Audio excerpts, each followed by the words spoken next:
Secret spy droid, whose long, complicated name I can't remember, has the game been planted in his room?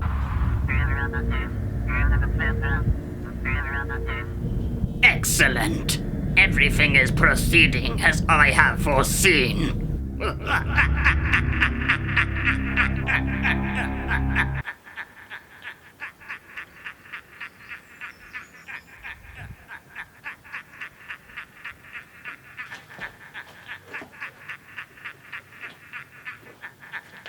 Excuse me, can you keep it down a bit? Just a tiny bit, you know, not everybody wants to hear your demonic, worryingly loud, evil laugh all the time, okay? Is that alright, yeah?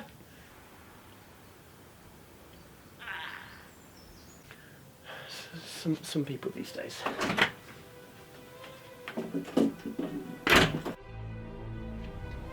What sorcery is this? A game mysteriously placed onto my bed. Star Wars Kinect. Kinect. Now that's a game I haven't heard of since...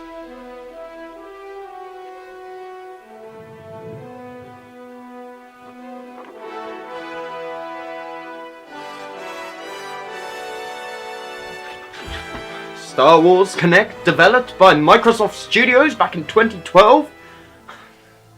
This is the Star Wars game that lives in infamy.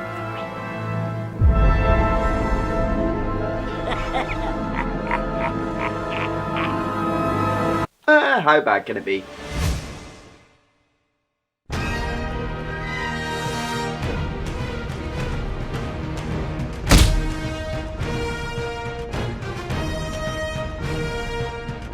Star Wars Kinect.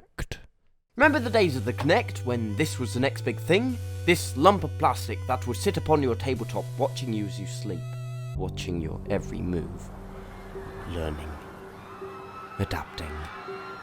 Everybody wanted one of those back in the day, including me. Controllers were old and boring. It was time for something new. It was time for you to become the controller. You're not doing well at this game. Well, that's because you're still using fingers, silly. Real pros use the Kinect because everybody wants to do this. Right? Released in 2010, the Kinect made its debut, with 8 million units sold in the first 60 days alone. And why wouldn't it, with such masterpieces as Kinectimals. Hello. Yeah, I still don't understand how this sold so many units. But you know what else will make money? Star Wars! I guarantee any shop you go in, you will find something Star Wars. Star Wars cake makers. Star Wars book. Star Wars costume. So in 2012, we got Star Wars Kinect. Was it Kinect Star Wars? Let's just jump into it. And here we are, Star Wars Kinect. The game begins on this menu screen. And hey look, it's our favourite droids, D3PO and R2. Give back my money because I cannot get past this start screen. Come on, register, it's just a hand, come on, it's not that hard. Too much data to handle. Please help me, it burns. It burns. Fief desoift one. Once the Kinect actually lets you get past the title screen, you are greeted by the game's 5 game modes. Makes sense to go through each game mode one by one, so why don't we start off with the game's main campaign? Jedi Destiny. Nothing about this mode on the box. Almost as if it wasn't good enough to be a selling point. I'm sure it's not that bad. The storyline for the campaign starts not too long after where the Phantom Menace left off, with you, a new Padawan, training to be the next generation of Jedi by new character Mavra Zane. Alright, a somewhat basic premise, but I can work with this. The game proceeds to take you to your first planet, sheet in order to begin your Jedi training. Huh, this may actually be kind of cool. You've done very well, Marva. The Council thanks you. Oh, is this what we're here for? Say the same for you. We once did, long ago. There is a darkness rising in the galaxy. We know you understand the importance of this undertaking. They don't stop Does something trouble talking. you, Master?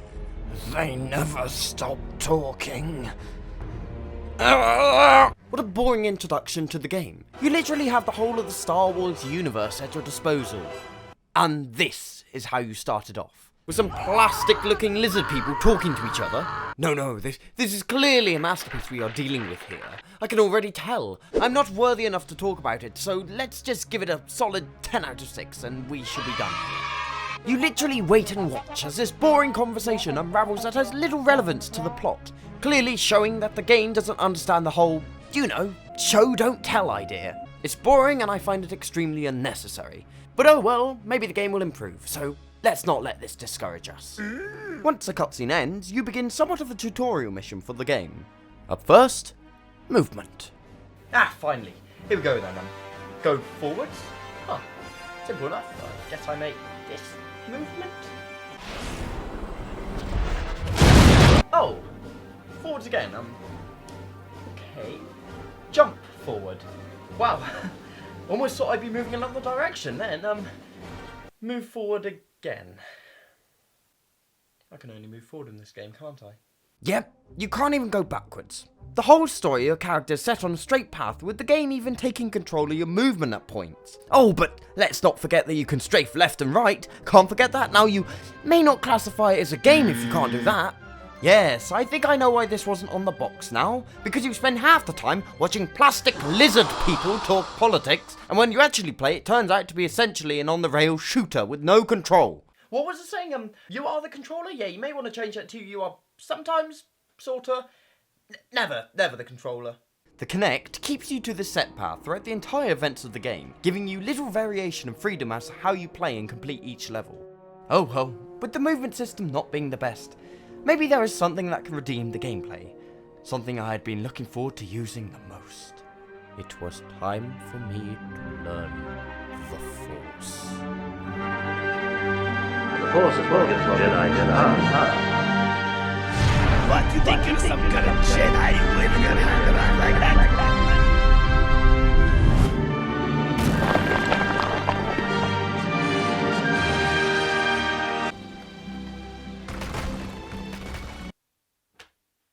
I'm not gonna lie, the Force powers are actually kinda cool. You control them throughout the game by stretching out your hand and hovering over the object in which you want to pick up. It actually feels like you are lifting something, and for the most part is the most responsive part of the game so far. Shame the same can't be said about the menus, but hey ho. It's one of the few things that the game actually got right, and may actually be one of the factors worth checking out, seeing as it is quite fun in gameplay.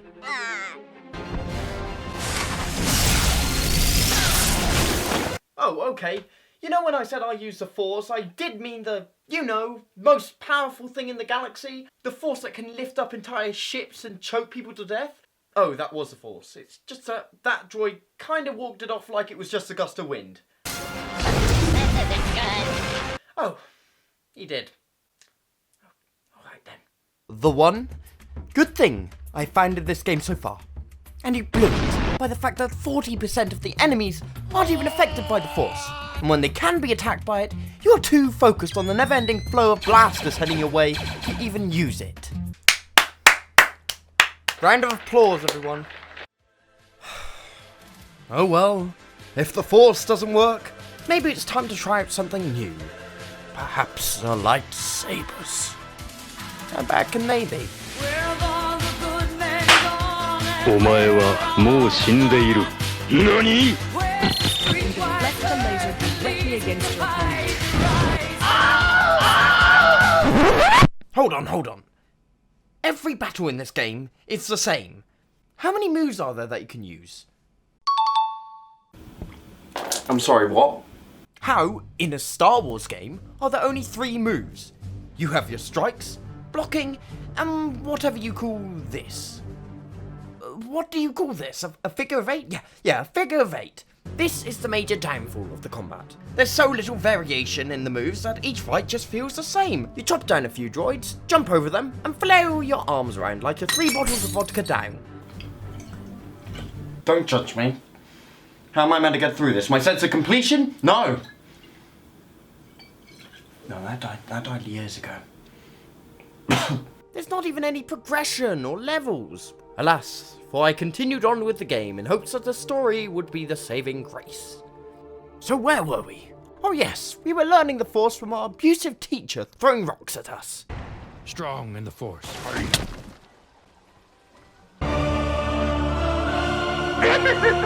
Careful, Yoda.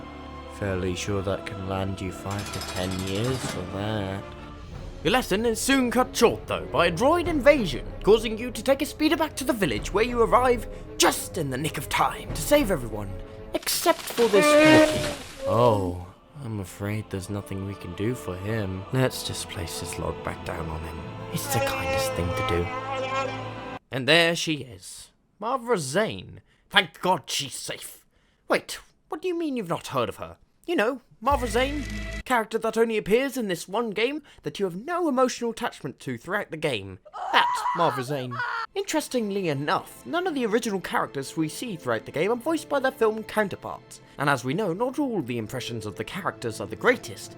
But then you get people like Tom Kane, who voiced Yoda and C-3PO, who genuinely did a really good job. After completing the storyline, I realised that there weren't many, if any, reasons to play it, aside from trying out the Kinect controls. All in all, the story is a passable 6-hour distraction. I'd rather just watch the original trilogy instead. Oh yeah, I forgot. There's more sections in this game, isn't there?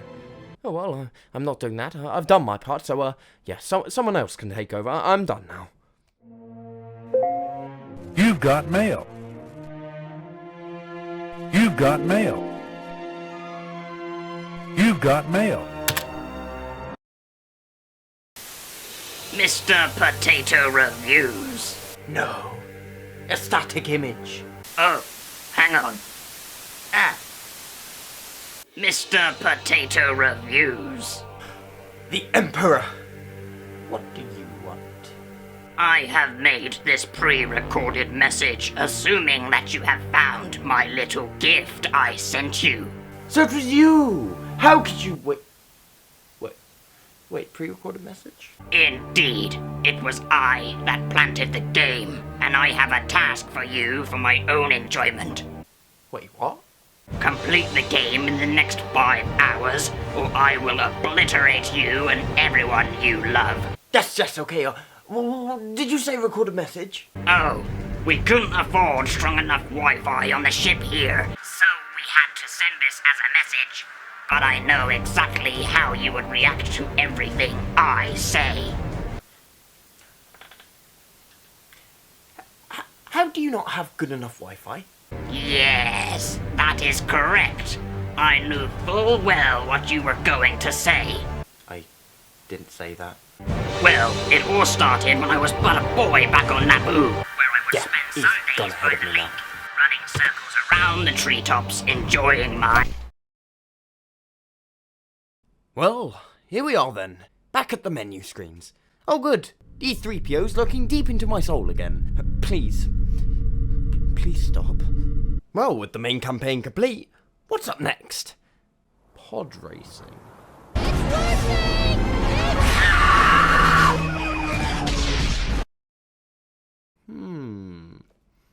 It's just the speeder chasers from the main campaign, but reskinned.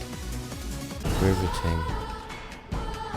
Okay, so next says Jewels of Fate. It's just the lightsaber minigame from the main campaign. Also, I don't quite remember Republic ships being around the same time as Darth Vader. So, canon confirmed, everyone!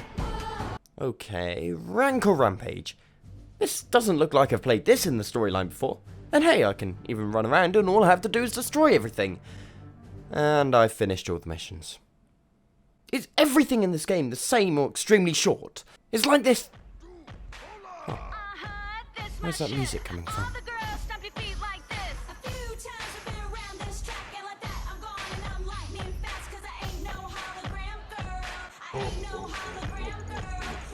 They say art comes in many forms, but this, well, this is something else. This is the dancing mode to the game.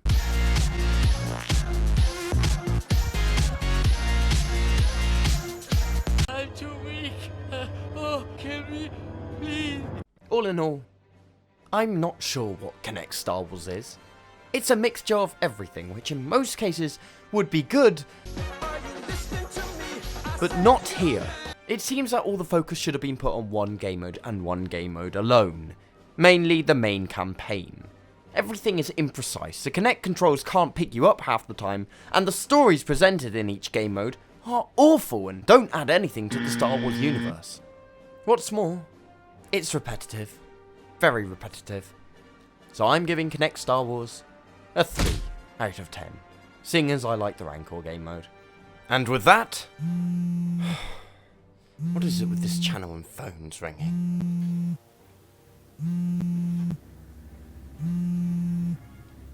Hello? Hello?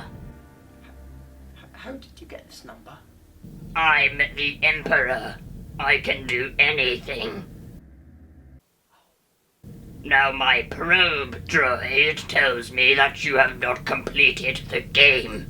Now witness the full firepower of the Star Destroyer, as you and your friends will all die.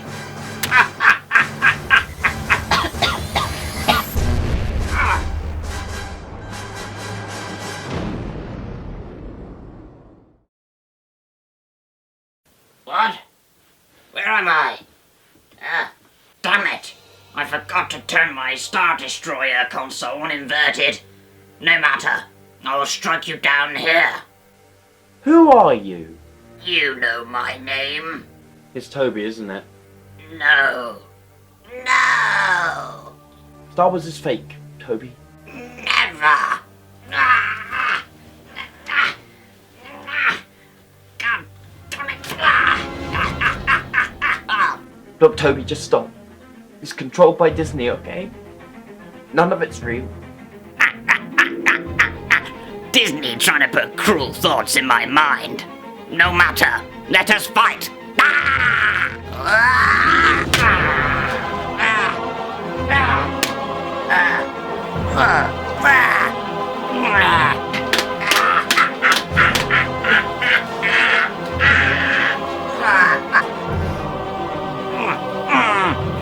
For God's sake.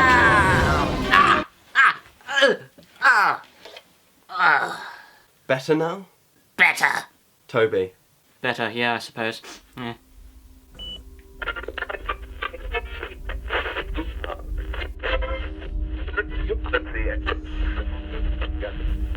Toby, what have you done? I didn't. I didn't do anything.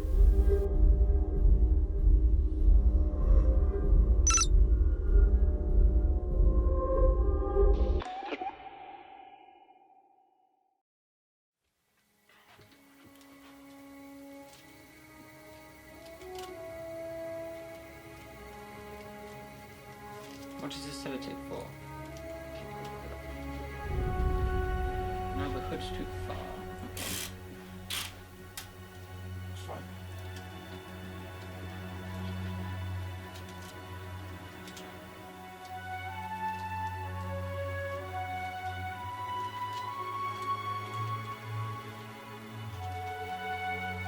To us, it really doesn't look that bad today. It looks quite good, actually.